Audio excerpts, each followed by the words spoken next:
사람들은 착각합니다. 지금 사람들에게 보여지는 자신의 모습이 진짜 나인 줄로만 생각하는 것입니다. 그러나 여러분, 남에게 보여지는 나는 가면 쓴 나입니다. 진정한 나는 따로 있습니다. 복음서에 보면 예수님께서 자주 당시 고위층인 종교, 정치 지도자들을 향해 외식하는 자라고 선포하시곤 했습니다. 외식하는 자의 원어상 뜻은 연극배우입니다. 고대시대 배우들이 가면을 쓰고 연극하는 것처럼 당시 높은 사람들이 남에게 보이기 위하여 자신을 과장되게 포장하며 가면을 쓰고 연극하듯 사는 것입니다. 때로 그들의 연극은 성공하여 사람들에게 박수갈채를 받기도 합니다. 그리고 그렇게 박수갈채 받는 자신을 진정한 나로 여기고 기고만장합니다. 그러나 예수님께서 그들의 정체를 밝혀버리십니다. 가면을 쓴 연극배우들아, 진정한 너 자신을 바라보라. 그래서 마태복음 7장 5절에도 외식하는 자여, 먼저 내 눈 속에서 들보를 빼어라고 경고하십니다. 여러분, 들보는 대들보입니다. 크고 두꺼운 목재입니다. 그런데 그런 크고 두꺼운 대들보가 자신의 눈 속에 있습니다. 그래서 그들은 형제 자매에 흘리는 눈물을 못 봅니다. 남의 티를 보고 비판하는 자라나 남들의 티와 비교할 수 없이 크고 두꺼운 들보 같은 자신의 죄를 못 봅니다. 제일 높은 의자에 앉고만 싶어 그 자리만 욕심내며 바라볼 뿐, 그보다 더 높은 보좌에서 불꽃 같은 눈으로 가면 쓴 자신을 바라보시는 하나님을 못 봅니다. 더 나아가 그런 자신을 회개시키고 구원하고자 오신 하나님의 아들마저 알아보지 못하고 질투하여 그들은 예수님을 십자가에 못 박기까지 했습니다. 여러분, 그들은 내가 제일 잘 나가는 존재라고 뿌듯해했지만 사실은 욕심, 욕망, 욕구로만 가득 찬 가면 쓴 악인들일 뿐인 것입니다. 그런데 복음서에 등장한 이들만 외식하는 자가 아니요, 우리도 그들처럼 참 많은 가면들을 쓰고 연기하고 있는 외식하는 자일 수도 있습니다.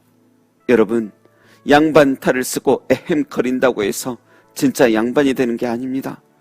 또 양반탈을 썼을지라도 조선시대 백정보다 더 순수하지도 정직하지도 않은 이들이 얼마나 많은지 모릅니다.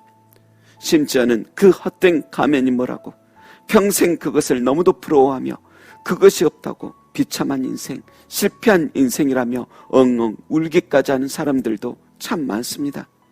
그리고 겨우 싸구려 가면이라도 하나 얻고 나면 기고만장하다가 진정한 자신의 정체성을 잃어버린 이들도 많습니다. 여러분, 그런데 이집트 파라오 왕들이 죽고 나서 황금 가면을 쓴다 한들 그 속은 썩은 자의 모습일 뿐이듯 그 가면은 내가 아닙니다. 그 가면이 날 대신해 줄 수 없습니다. 이제 그 가면은 벗어버려야 합니다. 살다 보니 마지못해 썼던 가면이야 왜 이해하지 못하겠습니까마는 그 가면을 하나님 보좌 앞까지 쓰고 갈 수는 없습니다. 이제는 그 가면 벗어야 합니다.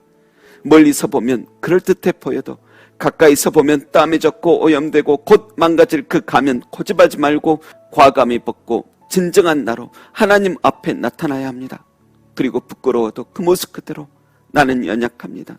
죄인입니다. 부족합니다. 그 모습을 하나님 앞에 솔직히 인정하며 시인해야 합니다. 그러할 때 예수님의 보혈이 뿌려집니다. 하나님의 사랑이 뿌려집니다. 보혜사 성령님께서 함께 하십니다. 하나님을 아버지라 부를 때 당신은 하나님의 자녀되는 신분을 갖습니다. 그것은 가면 아닙니다. 사라지는 것 아닙니다.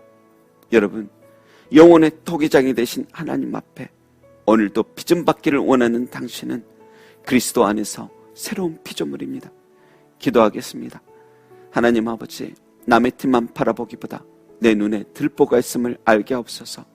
가면을 벗고 진실한 내 모습으로 주님 앞에 나아가 진실로 참여하며 가면이 아닌 참 신분을 주실 주님을 신뢰하게 하옵소서. 감사드리며 나의 왕, 나의 상담자, 나의 보증, 예수님의 이름으로 기도합니다. 아멘.